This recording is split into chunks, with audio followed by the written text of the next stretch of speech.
2026년 2월 1일 예수 메시지 말씀, 특별 명설교 말씀. 휴거 성도는 현재 오늘이 중요한 것이다. 어제의 죄인이 회개하고 보혈의 피로 씻음받으면 내일의 의인이 된다. 오늘 하루를 내가 어떻게 살았는가 자신 점검하는 자가 지혜로운 자이다. 지금은 휴거가 초읽게 들어갔다. 지금은 휴거가 초읽게 들어갔다. 지금은 휴거가 눈앞에 와 있다. 두렵고 떨림으로 휴거 구원을 이루어 믿음의 경주를 하여야 한다. 전 세계가 전쟁의 소용돌이 속으로 휘말려 들어가고 있다. 깨어있는 자는 어느 경점에 와 있는 것을 알 수 있다. 지금은 두렵고 떨림으로 회개할 때이다. 주님의 발자국 소리를 들어야 한다. 하루를 긴장하며 살고 늘 깨어 회개에 기도하며 휴거를 사모하며 정결하게 살아야 한다. 화려하게 자랑하던 세상 교회들이 한순간 불심판으로 초계같이 날아가고 초토화된다. 세상에서 일어나는 징조들을 보면서 때를 분별하고 생명길 휴거길을 찾아야 한다. 주여 주여 한다고 기도가 아니다. 종교의 영으로는 휴거되지 못한다. 종교 영은 세상의 영이다. 전쟁의 방아쇠가 전쟁 광들을 통하여 곧 당겨진다. 이스라엘이 전쟁 메인 무대가 된다. 이스라엘이 첫째 무대로 전쟁에 등장하게 된다. 그 다음은 세계 3차 대전에 회오리 바람으로 전개된다. 이 지구는 인간이 만든 핵으로 인간은 녹아버리고 핵전쟁이 전 세계를 덮을 것이다. 휴거자들은 두렵고 떨림으로 깨어 있어야 한다. 휴거의 경점이 눈앞에 와 있다. 휴거의 날은 하나님 아버지의 고유 권한인 것을 잊지 말아야 한다. 하나님 아버지께서 인간이 창조되기 전에 모든 인류의 종말 시간표를 다 만드셨다. 휴거 신부들은 모든 초점이 신랑 되시는 예수님께 온전히 맞추어져 있어야 한다. 지금은 열매를 추수할 때다. 기도 많이 한다는 우월감은 자신을 해치는 교만의 극치이다. 기도를 많이 하는 것이 중요한 것이 아니다. 주님이 받으시는 기도가 중요하다. 휴거 신부들은 광야학교를 통과해야 한다. 광야학교 천국 훈련을 통과하여 자신의 모난 돌이 부서지고 이웃을 내 몸처럼 사랑하고 눈물이 있고 주님의 마음을 알고 산순교라는 졸업 증명서가 있다. 에녹도 이 땅에서 300년 동안 광야학교를 끝마치고 중을 보지 않고 천국으로 휴거되어 올라갔다. 십자가의 길은 죽음의 길이며 산순교의 길이다. 광야학교 산순교 졸업장을 받은 휴거 신부들이 성령의 초능력으로 순식간에 호련히 공중휴거로 끌려 올라가는 신비스러운 휴거의 대축복이다. 이제는 양수가 터지고 통곡과 죽음의 해산에 고통이 임하고 심판의 날 7년 대환란이 눈앞에 와 있다. 휴거될 첫 열매 휴거 신부들은 날마다 기뻐하며 감사하며 믿음, 소망, 사랑으로 살아가야 한다. 믿음은 끝까지이다. 끝까지 인내하며 끝까지 기다리며 끝까지 믿음에 경주하여 신혼집 새 예루살렘성에 입성하여 들어가야 한다. 미련한 처녀는 슬기있는 처녀처럼 똑같이 신랑 예수님 공중재림 휴거를 기다렸다. 마태복음 25장 2절 4절. 미련한 처녀는 같은 교회에서 같이 신앙생활을 하였지만 결과는 아주 비참하게 되었다. 신랑이 와서 깨어서 신부단장한 신부들을 데리고 혼인잔치에 들어가고 하늘문은 닫혀버렸다. 미련한 처녀들이 주님 앞에 와서 주여 주여 우리에게 열어주소서 애걸하지만 한 번 닫힌 휴거의 문은 열려지지 않는다. 마태복음 25장 11절에 12절. 남은 처녀들이 와서 가로되 주여 주여 우리에게 열어주소서 대답하여 가로되 진실로 너희에게 이르노니 내가 너희를 알지 못하노라. 미련한 처녀들의 불행한 결과의 결론은 미련했다는 것이다. 미련하게 믿음생활 하였기 때문에 혼인잔치에 들어가지 못하고 휴거 탈락자가 된 것이다. 마지막 때 주의 종도 슬기롭게 지혜롭게 목회를 잘 하여야 착하고 충성된 종아 잘하였도다. 칭찬받지 못한 미련한 목회자가 되어 때를 따라 생명의 양식을 전하지 않으면 미련한 처녀처럼 불행한 결과로 비참하게 된다. 내가 너를 알지 못하노라. 이 말씀은 너무나도 두렵고 떨리는 말씀이다. 이사야 16장 12절. 피곤하도록 봉사하며 자기 성소에 나아가서 기도할지라도 무효하리로다. 피곤하도록 봉사하고 피곤하도록 기도했지만 이것도 무효 저것도 무효라는 말씀이 무엇인가? 이 말씀은 너무나도 중요하다. 예수님 저는 열심히 목회하고 피곤하도록 목회하였습니다 하니 예수님은 말씀하신다. 너는 미련하게 목회하였다. 나는 너를 알지 못한다 하신다. 휴거 성도는 미련하게 믿음 생활 하지 말고 지혜롭게 믿음 생활 하여야 한다. 인간의 생사를 주관하시는 하나님이시다. 생명은 하나님께 있는 것이다. 인간은 물이 없으면 살 수가 없다. 계시록 16장 3절에 4절 둘째가 그 대접을 바다에 쏟음에 바다가 곧 죽은 자의 피같이 되니 바다 가운데 모든 생물이 죽더라. 셋째가 그 대접을 강과 물 근원에 쏟음에 피가 되더라. 아마겟돈 전쟁은 물 때문에 일어나는 전쟁이다. 인간이 꼭 먹어야 할 필수적인 물 때문에 일어나는 전쟁이 아마겟돈 전쟁이다. 피 같은 것이 하늘 대기 중에서 먹는 물에 쏟아지는 재앙이다. 7년 대환란 기간에 하나님이 새들에게 베푸는 잔치가 두 번이 있다. 첫 번째 새들의 잔치는 에스겔 39장 새들의 잔치이다. 두 번째 새들의 잔치는 7년 대환란 끝에 있는 아마겟돈 전쟁 때 죽은 자들의 고기를 먹는 새들의 잔치이다. 무기또 상공에 지상재림하실 때 심판주 예수님의 입에서 이항검이 나온다. 이항검으로 만국을 치고 하나님의 진노의 포도주 틀을 밟고 심판하신다.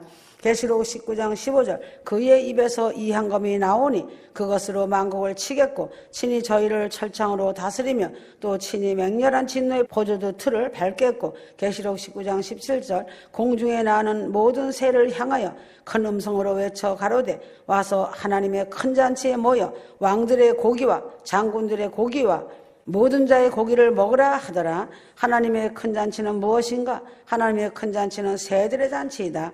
아마겟돈 전쟁에서 죽은 자들의 시체를 공중의 모든 새들이 내려와 먹는 새들의 잔치이다. 새들의 잔치는 죽음의 잔치이다. 하늘나라 어린 양 혼인잔치는 생명의 잔치이다. 마태복음 24장 28절 죽음이 있는 곳에는 독수리들이 모일지니라. 에스겔 39장 17절 각종 새와 들의 각 짐승에게 이르기를 너희는 모여오라. 큰 잔치로 너희는 사방에서 모여서 고기를 먹으며 피를 마실지어다. 에스겔 39장 새들의 잔치는 러시아 연합군이 이스라엘을 침략하여 완전히 패하고 죽은 러시아 연합군들의 시체를 먹는 제1의 새들의 잔치이다. 아마겟돈 전쟁 때 모든 군인들은 이마나 손에 666 짐승표를 받은 자들이다. 왕들의 고기와 장군들의 고기와 장사들의 고기와 말들과 그 탄 자들의 고기와 자유한 자들이나 종들이나 물은 대소하고 모든 자의 고기를 먹으라. 모두가 죽는 상황이고 보니 지위 고하나 서열이 없다. 새들의 먹이가 된다는 것은 치욕스러운 것이다. 지상재림하시는 예수 그리스도를 대적하는 그들의 죽음은 저주받은 치욕스러운 죽음이다. 수억 명의 죽은 시체들이 질비한 아마겟돈 현장은 치욕과 멸망의 한 장면이다. 이 땅에 버려둠을 당하고 휴거 탈락자가 되어 7년 환란 속에 들어간 환란 성도들은 지상재림하시는 주님을 소망하며 대환란 고통을 끝까지 견디는 자가 되어서 구원을 받는다. 마태복음 24장 13절 그러나 끝까지 견디는 자는 구원을 얻으리라. 휴거되지 못한 교인들은 요한계시록이 실상이 된 것을 뒤늦게 깨닫고 회개하고 구원받으려고 발버둥을 칠 것이다. 휴거되지 못한 교인들은 요한계시록이 실상이 된 것을 뒤늦게 깨닫고 회개하고 구원받으려고 발버둥을 칠 것이다. 전 세계적으로 666 짐승의 표, 적그리스도 짐승의 권세를 피할 자가 아무도 없다. 다니엘 12장 7절 한때 두때 반때를 지나서 성도의 권세가 다 깨어지기까지 다니엘 7장 25절 성도는 그의 손에 붙임바 되어 한때와 두때와 반때를 지내리라. 환난 성도들은 적그리스도의 손에 붙임바 된다. 환난 성도들의 권세가 다 깨어지는 기간이 한때와 두때와 반때이다. 7년 대환란 후 3년 반은 이스라엘이 무섭게 핍박을 받는 기간이다. 후 3년 반을 성경은 야곱의 환란이라고 부르고 있다. 에레미야 30장 7절 슬프다 그날이여 비할 데 없이 크니 이는 야곱의 환란의 때가 되미로다. 후 3년 반이 시작되면서 적그리스도는 제3성전 환란 성전을 더럽히고 성전에 앉아 자신이 하나님이라고 주장한다. 이스라엘의 메시아로 환영받던 적그리스도는 이스라엘의 무서운 적으로 돌변한다. 후 3년 반 야곱의 환란 기간 동안 이스라엘은 하나님의 예비하신 보호처 광야로 도망가서 3분의 1은 생명을 보존하고 지상재림을 맞게 된다. 3분의 1은 적그리스도에게 죽임을 당한다. 스가랴 13장 8절 3분의 2는 멸절하고 3분의 1은 거의 나물이니 스가랴 13장 9절 3분의 1은 불 가운데 던져 은같이 연단하며 금같이 시험할 것이라. 그들이 내 이름을 부르리니 계시록 12장 6절 여자가 광야로 도망하며 거기서 1260일 동안 저를 양육하기 위하여 하나님의 예비한 곳이 있더라. 하나님이 후 3년 반 동안 이스라엘 3분의 1을 피신시켜 양육하는 예비처, 보호처가 광야에 있다는 사실이다. 예비처는 피난처, 보호처, 페트라, 밀실이다. 이사야 26장 20절 내 밀실에 들어가서 내 문을 닫고 분노가 지나가기까지 잠깐 숨을 닫고 분노가 지나가기까지 잠깐 숨을 쉴지어다. 신년 대환란 기간 이방인 성도들이 살아남을 육체가 있다는 것이 쉬운 것이 아니다. 지상 재림하신 주님께서 세상을 심판하고 천년 신정 통치 시대가 열린다. 보호처에 들어간 3분의 1이 이스라엘 백성들은 생체적 육체의 몸으로 천왕국에 들어가 성경의 예언을 성취한다. 마태복음 25장 33절 양은 그 오른편에 염소는 왼편에 두리라. 34절 그 오른편에 있는 자들에게 이르시되 내 아버지께 복받을 자들이여 나와 창세로부터 너희를 위하여 예비된 나라를 상속하라. 7년 대환란에 살아남아 있다고 해서 천년왕국에 다 들어가는 것이 아니다.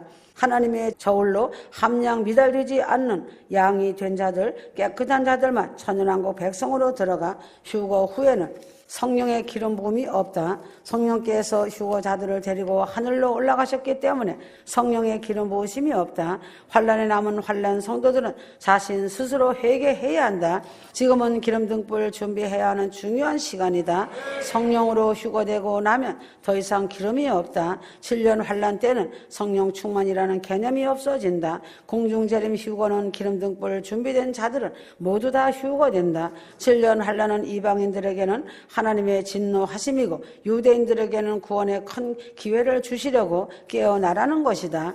휴거 직후 그리스도인들을 죽이는 일을 제일 먼저 한다. 이방 교회에게는 봉함된 말세의 예언의 말씀이 없다. 요한계시록과 마태복음 24장이 다르다. 7 교회에 대하여 알아야만 하는 것은 이방인들에게 적용한다. 요한계시록 6장은 유대인들에게 해당되는 것이다.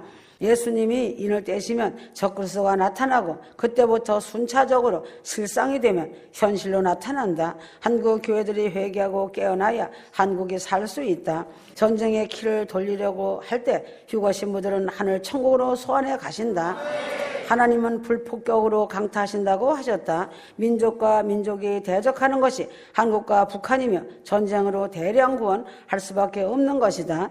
회개할 줄 모르는 한국 교회들에게 불몽둥이가 강타할 것이다. 재앙의 날이 눈앞이다. 이것이 해산의 고통이다. 지금 전 세계가 무너지는 소리가 세상을 흔들고 있다. 휴거자는 사도 바울처럼 날마다 죽어야 한다. 십자가에서 죽은 자만이 얻는 휴거 영광이다. 어린아이가 권면할지라도 겸손으로 듣는 자가 온유한 신부이다. 믿음의 분량이 허리를 넘어서야 한다. 휴거 신부는 장성한 아비의 믿음, 어미의 믿음이 되어야 한다. 휴거 신부는 주님의 흔적이 있어야 한다. 아멘.